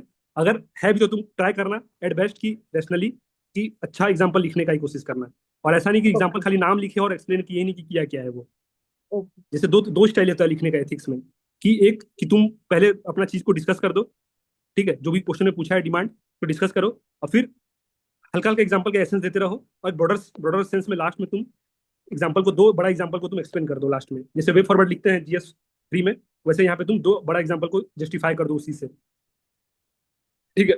तो ये भी कर सकते okay, हो तुम। और प्लस अगर छोटा मोटा एग्जांपल लिख रहा है तुम्हारे दिमाग में आ रहा है जेनरिक वाला, तुम डालते रहो ना, हर एक पॉइंट लिखो, एग्जाम्पल कर दो। फिर लास्ट में तुम्हारा जो मैंने, क्योंकि एथिक्स में मोर ज्यादा गेम एग्जाम्पल का है, मतलब समझ में आने के लिए चीज। एथिक्स क्या है ना कि सब वर्ड एक ही है, मोरल, वैल्यूज, ठीक है, तुम्हारा एटीट्यूड, लगेगा कि सब पढ़ते पढ़ते लगेगा कि सब एक ही है। बस okay, डिफरेंस क्या है इसका, कि तुमको कोई एग्जाम्पल देके समझा रहा है ना, तो तुमको डिफरेंस क्रिएट कर लो कि मोरल का डिफरेंस क्या है एथिक्स से, फिर एथिक्स का डिफरेंस क्या है वैल्यूज से। एग्जाम्पल दोगे तभी समझ आएगा, नहीं तो दोनों का मैं उतना वाटर टाइट कुछ ये नहीं है, सेपरेशन नहीं है। लेकिन एग्जाम्पल जैसे मैं देना शुरू करूंगा, तुमको डिफरेंस पता चलना शुरू हो जाएगा कि अच्छा ये बात था क्या, ठीक है। वो चीज़ है कि मैथिक्स में एग्जाम्पल मैटर करता है। तुम एग्जाम्पल को एक्सप्लेन करो, समझाओ कि उसको समझ आ जाए कि एक्चुअली मैं एटीट्यूड का हम्म, क्या एग्जाम्पल दूं, और क्या देने से सही समझ में आ जाना है उसको। सर और एक लास्ट क्वेश्चन था सर, हम्म मैंने जीएस के पेपर में शिविन सर का देखा था, और हम्म प्रदीप कुमार जो यूपीएससी रैंक 1 होल्डर थे, हाँ तो हाँ उनका जो आंसर था जीएस फोर में, he score very good marks, and hmm उनके जो भी डेफिनेशन थे it was very simplistic, hmm and versus जो डॉक्टर शिविन ने कहा था, he wrote a very technical answers, जो हम्म सारे बुकलेट्स में सारे टेक्निकल definitions होते हैं, but Pradeep hmm sir have written very simple, like a layman person language. Hmm. So, in OPSC, which one is rewarded? The one which is very simplistic, or one which is very technical? And can we also put examples from our own personal life? अच्छा, देखो UPSC का मैंने यहाँ पे जो scene है कि जिस साल सिविन सर दिए या फिर जिस साल प्रदीप सर दिए, ठीक है, Hmm. बहुत अलग गेप था, क्वेश्चन का टोन अलग था, उस समय का मार्किंग और इस समय का मार्किंग में कंपेयर करने में मैंने नहीं कर सकते, क्योंकि उनका लिखने का उस समय जो जीएस 4 में मार्किंग हो रहा था और सिविन सर जिस समय दे रहे थे उसका मार्किंग में दोनों में डिफरेंस था। अब बात है कि क्या दोनों, जो मैंने सिविन सर को लगा कि वो बहुत ज्यादा टेक्निकल आंसर लिखे थे, ठीक है, हाँ सिविन Right. सर का जो टेस्ट है लिखने का कि वो बहुत ज्यादा टेक्निकल चीजों को ये करते हैं, नोटिस करते हैं वो और लिख या सारे। बहुत एकेडमिक हाँ, बहुत कीवर्ड ज्यादा यूज बहुत कर ज्यादा देते हैं। बहुत ज्यादा। या लेकिन एग्जाम या हॉल कंडीशन में बाकी बच्चों के लिए वो चीज़ पॉसिबल नहीं है। तो प्रदीप सर बस वो जनरल चीज को जनरल ही रखे, वो जनरल पेपर का नाम ही है जनरल स्टडीज, ठीक है, जनरल ही रखे वो, ठीक है। तो तुम आइडियली कोई नॉर्मल स्टूडेंट के लिए वो चीज़ पॉसिबल नहीं जैसा सचिन सर लिख दे आंसर, ठीक है, आइडियली नहीं है पॉसिबल। लेकिन प्रदीप सर का लगभग सारे ऐसे में भी उनका जो भी ऐसे में भी उनका देखोगे तो तुमका रैंक वन है, तो ऑब्वियस सा बात है कि सब कुछ में जर्नलिस्टिक मैंने लिखे होंगे, कंटेंट होगा, लेकिन बाकी से थोड़ा पढ़ने में ज़्यादा उनका लैंग्वेज मैटर करता है थोड़ा सा, कितना ज़्यादा मैंने फ्लूइड, कितना फ्लूडिटी से कोई पढ़ ले रहा है उनको, कितना फ्लो में पढ़ ले रहा है अच्छे से। जैसे मैं खुद पढ़ता हूँ सीराजा मोहन को, तो मुझे उनका समझ आता है एडिटोरियल पूरा एक बार में, पूरा वन से लेके लास्ट तक मुझे मैक्सिमम हार्डली 5 मिनट भी नहीं लगेगा, 4 साढ़े 3 मिनट में उनका पूरा एडिटोरियल पढ़ लूंगा मैं, ठीक है। अशोक गुलाटी का, उनका पढ़ने में मुझे पूरा फ्लो लगता है, पूरा एकदम पूरा स्टार्टिंग से इंट्रो से लेकर कंक्लूजन तक 3 साढ़े 3 मिनट में पूरा अंडरस्टैंडिंग के साथ समझ लूंगा। लेकिन वही कोई और एडिटर जो लिखता है एडिटर, उसका मुझे कभी कभार ऐसा होता है कि नहीं समझ आता है मुझे, बार बार पढ़ रहा हूँ फिर बोला, अरे यहाँ पे ब्रोक जो फ्लो है ब्रेक हो जा रहा है। तो वो होता है कि थोड़ा सा फ्लूडिटी जो होता है लिखने का, आंसर खींचने का सिंपल रहा, तो वो यूपीएससी में रिवार्ड करते हैं उसके हिसाब से, ठीक है। यहाँ पे ओपीएससी में क्या है कि एथिक्स में तुमको अच्छा, बहुत अच्छा एग्जाम्पल भी लिखा है, उसको समझ ही नहीं आया, तो फिर वो अच्छा एग्जाम्पल का मतलब नहीं है। तुमको समझ आना चाहिए कि तुम लिख रहे हो, अब ऐसा है कि कुछ घट रहा है, मैं लिख दिया बस खाली, ऐसे लिख दिया कोई आईएएस ऑफिसर का नाम जिसके बारे में मैं नहीं, जो चेक करने वाला कोई पता नहीं है, और तुम वहां बता भी नहीं रहे हो कि किस लिए उसको एथिक्स में यूज कर रहे हो, तुम बस खाली प्रोबिटी लिखे और नाम लिख दिए, कोई एस जेना या एस महापात्रो लिख के छोड़ दिया तुम। अब उसको पता ही नहीं रहो कि किस लिए प्रोबिटी में, तो कैसे लिंक कर रहे हो प्रोबिटी, ऐसा क्या किए जो प्रोबिटी मैंने इसके लिए लिंक हो रहा है इसके साथ, तो लिंक कराओ ना पहले उसको, तब जाके तुम्हारा आंसर उसको समझ आने लगेगा, ठीक है। सर और एक लास्ट क्वेश्चन, हम्म तो जो केस स्टडीज होते हैं, हम्म व्हाट आई रिमेम्बर शक्ति दुबे जी ने कहा था कि समटाइम हम लोग एक ही फॉर्मेट में सारे केस स्टडीज लिखते हैं, तो उसका हम्म फॉर्मेट थोड़ा चेंज कीजिए। So I was looking into her toppers copy, so hmm she has changed the format of each. एक स्टेक होल्डर अप्रोच था, हाँ एक हाँ था कि action oriented approach था. So हाँ can we do this? Otherwise, हाँ, all नहीं the नहीं case studies look in the same framework. नहीं नहीं, वो जब वो शक्ति दुबे मैडम जो बोल रही थी, वो इनका क्या नाम, मुदित जैन सर का जो अप्रोच था लिखने का केस स्टडीज, मैंने हर केस स्टडीज में टेस्ट अलग होना चाहिए, ठीक है, Right. वो मुदित जैन सर वही चीज सिखा रहे हैं कि हर Okay. ये में टेस्ट अलग होना चाहिए, ठीक है। तो वो लास्ट में अप्रिशिएट भी की थी इस चीज को कि वो लास्ट में मुदित जैन सर का क्लास की थी, और उसकी वजह से उनका उसके स्टडीज वाला जो पार्ट था उनका टैकल हो गया, क्योंकि वो हर एक टेस्ट में अलग तरीके से डील करना सिखा रहे थे, ठीक है। ये चीज, Yeah, अब right, sir. ये चीज वो एक्नोलेज की, वो अप्रिशिएट भी की थी के साथ इसका पोर्टल में मैं भी देखा था, वो रील्स, शॉर्ट रील्स में आया था उसका, ठीक है। Yeah. तो वो चीज Yeah. अब ओपीएससी का देखोगे कंपेयर करने बैठे, तो ओपीएससी में Hmm. क्या है कि केस स्टडीज तुमको ना बहुत बहुत छोटा पूछ रहा है वो, यूपीएससी टाइप पूछ ही नहीं रहा है वो, Hmm. ठीक है। Okay. यूपीएससी टाइप नहीं पूछ रहा है तुमको। यहाँ पे मैं लास्ट बैच में भी मैं बोला था कि देखो 2 केस स्टडीज पूछा है, वो भी थ्योरीज में मिला के ही पूछ लिया है, वो सेपरेट कोई केस स्टडीज का पार्ट नहीं बना रहा है, जैसे यूपीएससी में बनाता है कि 7वें Hmm. क्वेश्चन के बाद से पार्ट बी Hmm. हो जाता है वहां पे, Hmm. ठीक है। यहाँ पे क्या है Right. कि तुमको उसी में सीरियली पूछ लेगा, एक क्वेश्चन शॉर्ट में पूछ लेगा केस स्टडीज, एक लॉन्ग वाले में पूछ लेगा केस स्टडीज की, आगे में लिखे रहेगा राम कथा, और फिर लास्ट में पूछेगा कि अब देखोगे ओपीएससी का जो केस स्टडीज है वो भी पूरा थ्योरी पे ही बेस्ड रहता है, ठीक है। मतलब लिखे रहेगा कि तुमको दिखते रहेगा कि थ्योरीज, ये सब थ्योरीज को टच कर रहा है, तो तुम जितने अच्छे से थ्योरीज पढ़े रहोगे उतने अच्छे से केस स्टडीज को तुम, हालांकि मैं तुमको स्टडीज भी नहीं मान रहा हूँ उसको, मैं जो अभी तक ओपीएससी पूछ रहा है वो केस स्टडीज भी नहीं है। मैं तुमको क्लास में मैंने लास्ट, कोई है अगर क्लास किया था लास्ट बैच का तो बताओ मेरे को, कि मैं इसलिए बार बार बोला भी था कि देखो 2 पूछा है, मैक्सिमम 3 पूछ लेगा, लेकिन ऐसा नहीं करेगा कि पूरा 7 का 7, मैंने जैसे यूपीएससी पूछ लेता है लास्ट में 3-4 क्वेश्चन पूछ लेता है केस स्टडीज का 20-20 मार्क्स असाइन करके, वैसा नहीं करेगा ये। ठीक है, तो केस स्टडीज का यहाँ पे ओपीएससी थोड़ा केस स्टडीज पे उतना फोकस नहीं कर रहा है, और अगर पूछता भी है ना तो अच्छी बात क्या है कि थोड़ा सा केस स्टडीज में मैंने टाइम तो किल करेगा, लेकिन जो जो थ्योरी पार्ट पे जो तुम प्रेशर है तुम्हारा कि लिखने का, ठीक है ना, एकदम बेस्ट लिखने का, तो उसमें थोड़ा प्रेशर कम जाएगा तुम्हारा। केस स्टडीज में क्या है कि बहुत क्रिएटिविटी का स्कोप है। ठीक है, तो तुम जो पहला 7 Right. चैप्टर अच्छे से पढ़े रहोगे, बस उसको अच्छे से Hmm. एक्सप्लेन करना है केस स्टडीज में, केस को समझ के। टाइम टेकिंग है थोड़ा, ये लेंदी कर देगा पेपर, लेकिन तुमको Right. लिखने के लिए तुम्हारे पास क्रिएटिविटी बहुत दे देगा, तुमको एक्सप्रेस करने का तुमको स्कोप दे देगा केस स्टडीज, अगर आता भी है पढ़ के तो। ठीक है।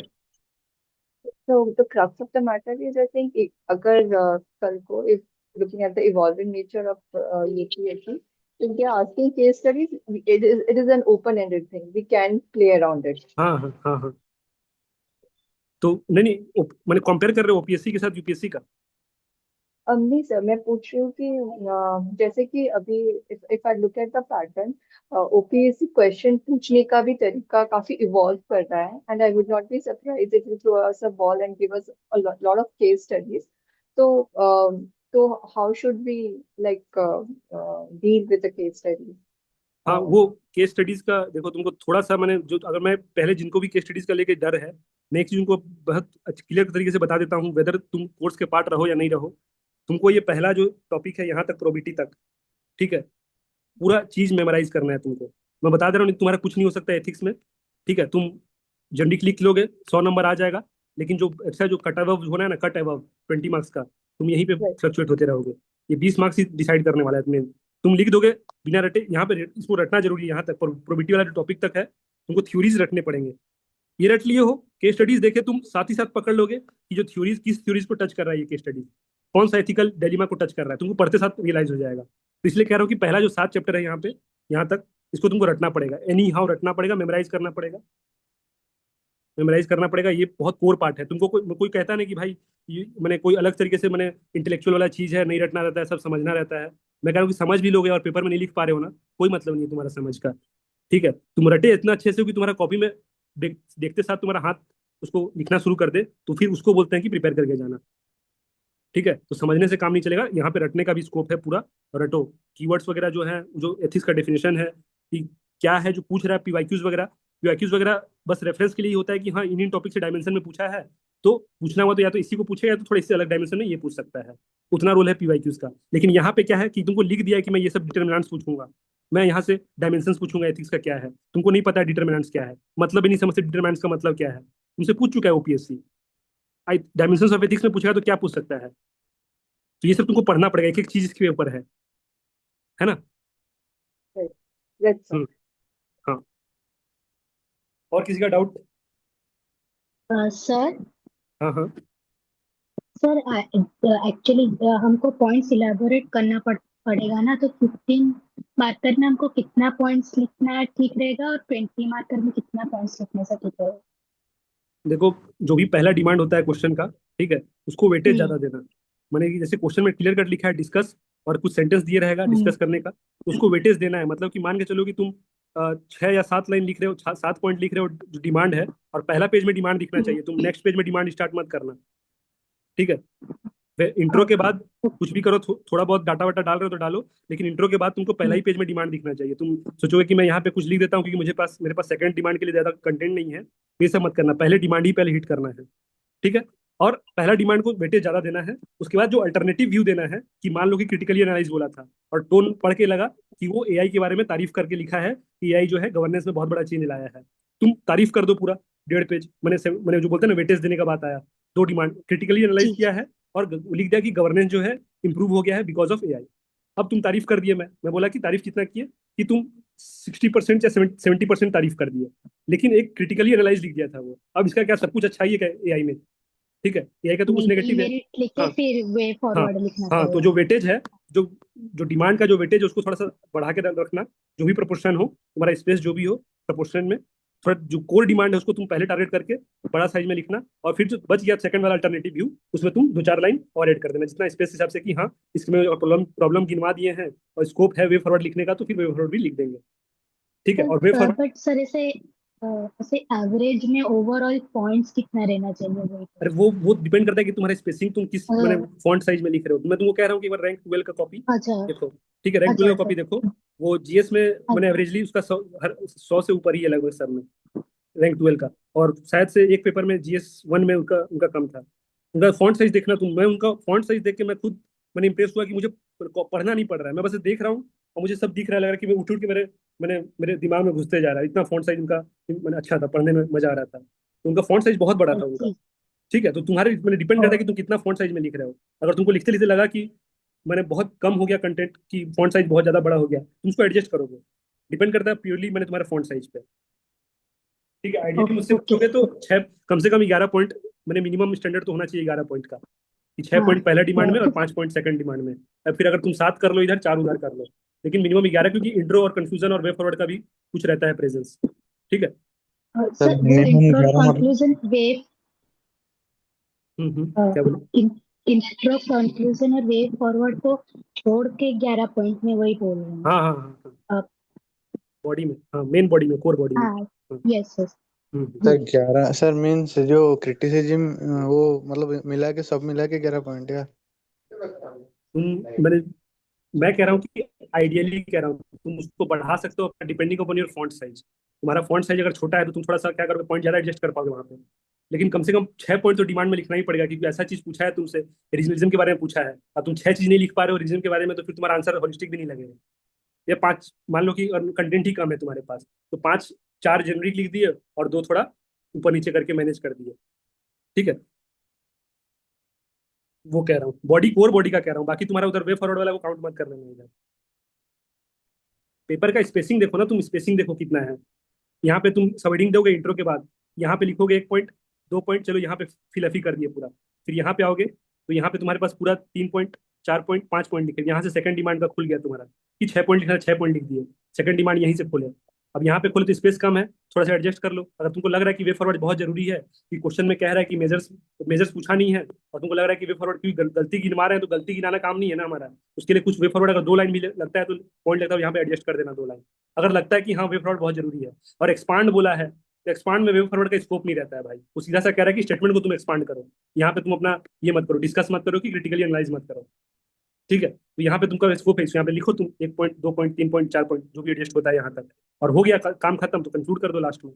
लेकिन यही 3 पेज 4 पेज जितना ही सोचना है। वो लिखते लिखते तुम्हारा डेवलप होगा, जो फॉन्ट साइज है, जो एडजस्टमेंट है पॉइंट का, वो तुम्हारा लिखते लिखते आएगा। और हर किसी का वो अपना होता है। ठीक है, हर किसी का वो अपना होता है। ठीक, कुछ लोग यूपीएससी में क्या करते हैं बताता हूँ, 15 मार्कर है तो 15 पॉइंट लिख के आते हैं पूरा बॉडी में ही खाली। ठीक है, 15 पॉइंट खाली बॉडी में लिख के आते हैं, बाकी तो उसको छोड़ दो उधर, कंफ्यूजन और इंट्रो छोड़ दो उधर। ठीक है।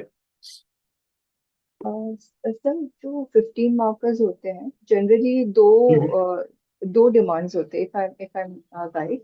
एंड जो 20 हम्म मार्कर्स होते हैं वो hmm they ask for three three four demands. तो सर जो 15 मार्कर्स होते हैं, हाँ if I divide it, let's say intro 250 words, conclusion 250 words, and जो दो डिमांड हम्म पूछे हैं, if I write 7 points, hmm what do you think, how it's approached? नहीं देखो, ये चीज अनलेस की कॉपी के फॉर्मेट में नहीं है, तब तक मैं तुम्हारा मैंने गेस नहीं कर पाऊंगा। जैसे मैं बोल रहा हूँ कि जैसे क्वेश्चन ही दिखाया मैं तुम्हें, अब यहाँ पे 20 मार्कर वाले क्वेश्चन में तुमको ऐसा होगा कि तुमको लगेगा कि कहाँ गया ये, कौन सा क्वेश्चन है, ये पूछ लिया है। एनालाइज लॉन्ग क्वेश्चन है, Odia literature in shaping regional cultural identity. इसमें एक ही डिमांड दिख रहा है तुमको, एनालाइज करने के लिए बोला है। सेकंड डिमांड जो है एनालाइज बोला है, तो तुमको सेकंड पार्ट भी अल्टरनेट व्यू भी देना पड़ेगा। ठीक है, role of the Odia literature in shaping regional cultural identity. ठीक है, अब तुम इसको कैसे जस्टिफाई करोगे, उड़िया लिटरेचर के बारे में पूछा है तुमसे, तो अब तुम्हारा ये डिमांड यहाँ पे कैसे ब्रेक करोगे। द मोमेंट तुम पढ़ रहे हो, यहाँ पे तुमको रोल बताना पड़ेगा इसका।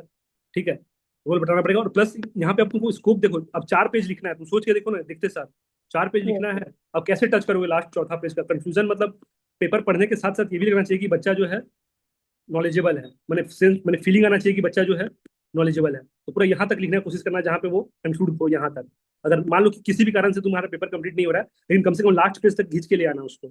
कि तुम कंक्लूड यहाँ करो। ऐसा नहीं कि पेपर को लास्ट पेज को स्ट्रक ऑफ कर रहा है, यहाँ तक खींच के लाना है तुम्हें। ठीक है, तो तुम लिखना है तो यहीं पे ब्रेक कर लो ना, कि यहाँ पे अगर एग्जाम्पल में एक्सपांड नहीं किया तो मैं चौथा चौथा पेज तक पहुंच ही नहीं पाऊंगा गलती से भी। कितना लिखोगे इसमें, तुमको कितना पता है ओडिया लिटरेचर के बारे में, in shaping the regional cultural identity, unless कि तुम इसको एग्जाम्पल से जस्टिफाई करते नहीं जाओगे तो तुमको क्वेश्चन पढ़ने समय ही तुमको डिसाइड करना रहता है कि मुझे 4 पेज तक पहुंचने के लिए क्या क्या कर सकता हूँ यहाँ पे मैं। ठीक है।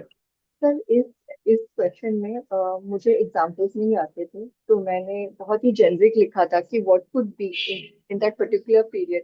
तो मैंने हम्म ये 13 क्वेश्चन में टेम्पोरल अप्रोच लगाया था। एंशियंट हम्म टाइम में क्या होगा, ऑब्वियसली फ्रीडम मूवमेंट के बीच में, तो ऑब्वियसली नेशनलिस्ट राइटर्स इसी के बारे में लिख रहे होंगे। सो हाँ, एंड कंटेम्परेरी मैंने ऐसे करके किया था। आई डिड नहीं नॉट तो हैव जैसे lot of literature pointers. Literature वगैरह जो होते हैं वो टेम्पोरल ही होना चाहिए, क्योंकि मैंने हर एक टाइम पीरियड में अलग लिटरेचर लिखा जाता है। ठीक है, तो इनको टेम्पोरली अप्रोच करना चाहिए इनको, लिटरेचर वगैरह जो बुक्स वगैरह होते हैं। ठीक है, तो अब ओवरऑल पूछ लिया है गवर्नेंस पूरा, मैंने किंगडम का गवर्नेंस पूछ लिया है, या फिर ये तो स्पेसिफिक ओडिया लिटरेचर बोला है। तो एंशियंट इंडिया में क्या लिटरेचर कैसा सर मैंने प्रिवेल कर रहा था, फिर मेडिएवल में कैसा आया, उसी अप्रोच को इसको लिखना था, और लिखते समय बस बताना था, जस्टिफाई करते जाना था उसको, उस चीज को।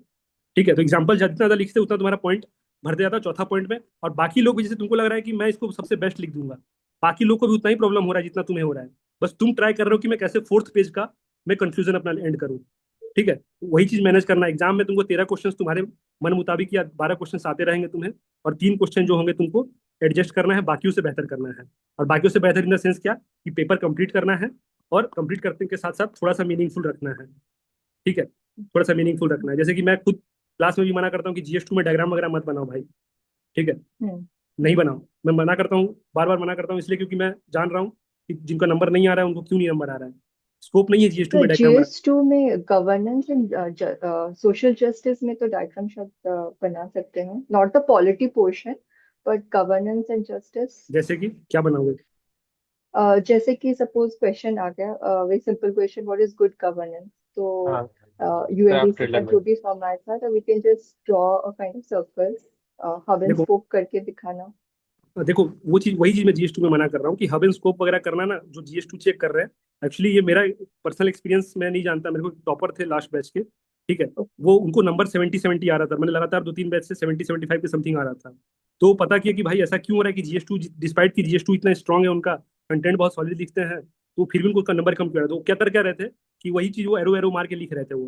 तो जो पढ़ने वाला प्रेज्यूम कर रहा था उनको बोला कि भाई तुम डायग्राम बना के मत बना आओ यार GS2 में। ठीक है, GS2 में लिखने वाला पेपर है। हाँ, तुम कोई जैसे पार्लियामेंट्री स्टैंडिंग कमेटी का तुम बार ग्राफ डायग्राम बना के बता दे कि 16th 17th में तुम्हारा मान के चलो कि 56% के आसपास तुम्हारा 17th लोकसभा में पार्लियामेंट्री स्टैंडिंग कमेटी में बिल जाता था, 76% के हम्म। आसपास। फिर वही 18th में घट के हो गया 16% के आसपास।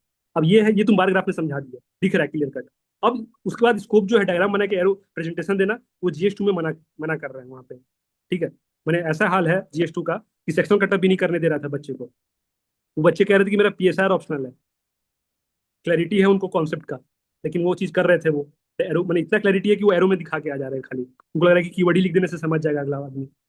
लेकिन वो चीज मैं मना कर रहा हूँ, क्योंकि जब स्कोप है लिखने का बहुत, अगर ठीक है तुमको अगर नहीं मन मान रहा है, तो पूरे आंसर में तुम कहीं पे जहाँ पे लगे कि लास्ट 2 पेपर का स्कोप मिलेगा तुमको, जो तुम लास्ट 2 आंसर लिखते रहोगे ना, टाइम का कमी आएगा तुमको वहां पे। तुम वहां पे एरो एरो मार के तुम एक्सप्रेस कर देना अपना टाइम बचाने के लिए।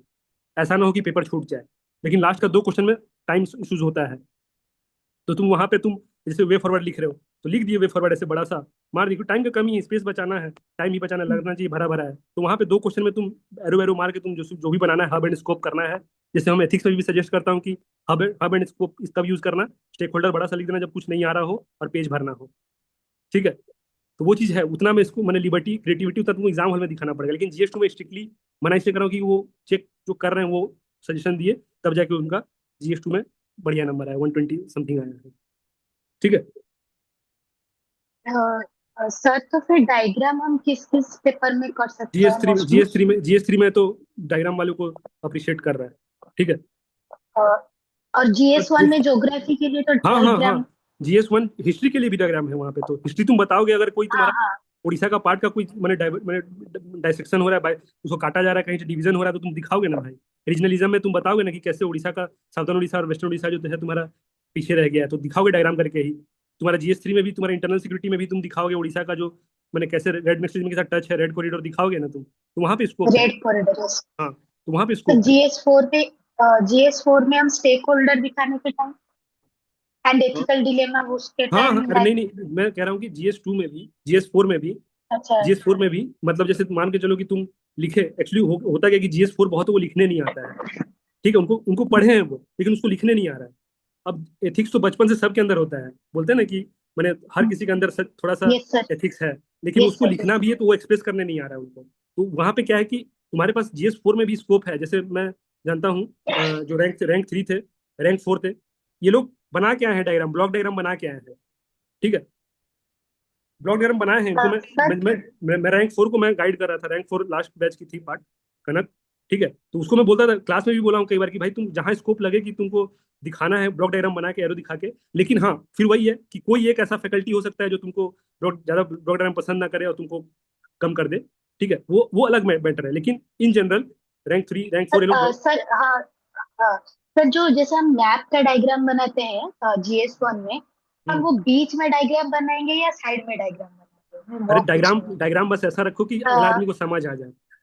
ठीक है, अरे तो बीच। डायग्राम तो वैसा रहता है, मतलब हम्म। नॉर्मली हम आंसर्स को दिखाने के लिए ज्यादा ये करने के लिए हम साइड में भी डायग्राम करेंगे। नहीं सही, नहीं साइड हाँ। में तो ठीक है, लेकिन ऐसा नहीं लगना चाहिए कि तुम उसको स्पेस खा रहे हो, तुम ठग रहे हो उसको। क्योंकि हाँ। अगर मैं तुम्हारा कॉपी चेक कर रहा हूँ और तुम मुझे इतना सा बड़ा हाँ। डायग्राम, इंट्रो के बाद तुम खाली डायग्राम ही दिखा रहे नहीं हो। नहीं सर, हाँ नहीं नहीं, हाँ, छोटा सा ही डायग्राम, वो बट तो मैं फिर पूछ कहीं रही भी, थी कि वो। नहीं नहीं, वो कहीं पे भी करो, छोटा हाँ। ही सा करो, लेकिन ज्यादा बड़ा मत करो कि ऐसा नहीं लगे कि स्पेस खाने के लिए तुम बना रहे हो डायग्राम। वो तब करना जब लास्ट का 2 आंसर है और तुम्हें दिख गया कि पेपर कंप्लीट नहीं हुआ अगर डायग्राम बड़ा नहीं बनाए तो, तब करना वो चीज। हाँ, मोस्टली फर्स्ट पेज में क्वेश्चन का डिमांड ही हाँ एड्रेस हाँ करना हाँ चाहिए। हाँ हाँ हाँ हाँ। और डायग्राम भी और सर इतना जो रखना है कि रेशनल लगे। ठीक है, ठगने जी, वाला जैसा नहीं लगे। हाँ, यस सर, वो जो करंट अफेयर्स कितना है ओसीएस के लिए, वो कितना महीने का पढ़ने से हो जाएगा? बस अभी का 3 महीना। अभी जो प्रीलिम्स तुम्हारा हो गया उसके अभी बाद ही तक का हाँ। पढ़ो। बस 3 महीना, और हाँ। स्पेशली मैं बताता हूँ, न्यू इंडियन एक्सप्रेस पढ़ो।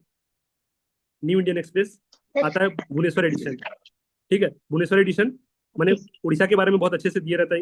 एकमात्र इंग्लिश न्यूज़पेपर है जो होलिस्टिकली कवर करता है उड़ीसा के बारे में। अगर उड़िया का है तो उड़िया वाला भी न्यूज़पेपर पढ़ते हो तो पढ़ो उसको। मैं मतलब मैं न्यू न्यू एक्सप्रेस का हेडलाइन वगैरह देखता हूँ, बस ये जानने के लिए कि टॉपिक क्या न्यूज़ में है, बस उतना ही देखता हूँ मैं। अदरवाइज मैंने कॉन्टेक्स्ट तो स्टैटिक का ही पार्ट है सब, बस पता रहता है कि हाँ करंट अफेयर नहीं में सर, चीज चल रहा मतलब था। हाँ हाँ हाँ, नहीं मतलब पिछले साल वो मनरेगा का वीवीजी रामजी एक्ट हो गया है, और वो हम्म। क्वेश्चन नहीं गिराया था। अरे तो बट वो वैसे नहीं न्यूक्लियर नहीं वो, अरे नहीं नहीं वैसे वो मत जो बोलो कि। न्यूक्लियर पॉलिसी का गिर गया था, तो मुझे हाँ वही डाउट था कि फिर से, मतलब वो पॉसिबल प्रोबेबल टॉपिक है ना कि इस हाँ, बार तो गिर तुम्हें सकता है। कौन कह रहा है कि शांति बिल नहीं था 3 महीने में? नहीं नहीं, शांति बिल था वो, मैं वही पूछ रही हूँ, शांति बिल हाँ भी नवंबर को आया था और हाँ वीवीजी रामजी एक्ट भी आया था, लेकिन वो हाँ शांति बिल गिराए थे क्वेश्चन आंसर में। हाँ। वीवीजी रामजी नहीं क्वेश्चन आया था, मैं नहीं तो वही वो पूछ रही वो उनके उनके छोड़ दो, उनके उनको पूछने दो क्या पूछते हैं। तुम्हारा कंपटीशन उनका पेपर सेट करने में नहीं, मत रखो। तुम रखो कि जो भी पूछे मैं बेस्ट रिप्रेजेंट कर पाऊँ अपने आप को, है ना। थी। हाँ। हाँ हाँ, इसलिए मैं करंट अफेयर्स का पूछ रही थी वो। हाँ, नहीं मैं बता दिया तुमको, न्यूज़पेपर वहां से उठा के पढ़ो। और अगर उड़िया न्यूज़पेपर पढ़ने में अगर है कंफर्टेबल तो तुम उड़िया न्यूज़पेपर उठाओ, कोई जो होलिस्टिकली जूम करो कि जो हाँ। पेपर सेट कर रहा होगा उड़िया पेपर पढ़ रहा होगा। ठीक है। हाँ। हम्म। Okay, thank you. ठीक, चलो। अब जो प्रीलिम्स वाले हैं, ठीक है, जिनका प्रीलिम्स नहीं हुआ है, तुम्हारा कोई डाउट है तो तुम पहले पूछ लो, क्योंकि ऑलरेडी लेट हो गया है। और कोई है वैसा जिसका प्रीलिम्स नहीं हुआ तो तुम पूछ लो। मैं जल्दी से मैंने उसको हैंडल कर लूंगा, नहीं तो मैं फिर मैं बताता हूँ कि क्या करना है तुमको अभी से। कोई है जिसका प्रीलिम्स क्लियर नहीं हुआ है? मेंस वाले तुम जा सकते हो, तुम्हारा अभी तुम्हारा